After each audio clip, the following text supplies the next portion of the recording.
రాజన్న సిరిసిల్ల జిల్లాలో private bank సిబ్బంది కర్కశత్వం బయటపడింది. 4 ఈఎంఐలు చెల్లించలేదని కాలు కోల్పోయిన వ్యక్తి కుటుంబాన్ని రోడ్డున పడేశారు బ్యాంకు సిబ్బంది.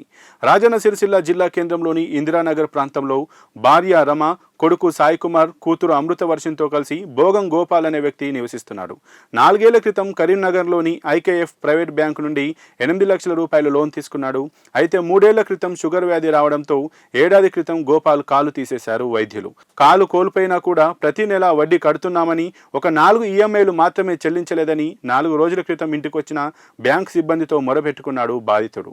నిన్న మధ్యాహ్నం ఇంటికి వచ్చి ఒకసారి బయటికి వెళ్తే తాళం వేసి వీడియో తీసుకుంటామని నమ్మించి తాళం వేశాక నోటీసులు అంటించి వెళ్లిపోయారు బ్యాంకు సిబ్బంది. దీంతో రోడ్డున పడ్డ కుటుంబం కోసం స్థానికులు టెంటు వేయించగా పరిస్థితి తెలుసుకుని ఎల్లారెడ్డిపేటకు తీసుకెళ్లారు బంధువులు. ఆరోగ్య పరిస్థితి బాగాలేదని, కొన్ని రోజుల సమయం ఇవ్వాలని ఎంత బతిమాలినా బ్యాంకు సిబ్బంది వినిపించుకోలేదని బాధిత కుటుంబానికి న్యాయం చేయాలని కోరుతున్నారు కాలనీవాసులు.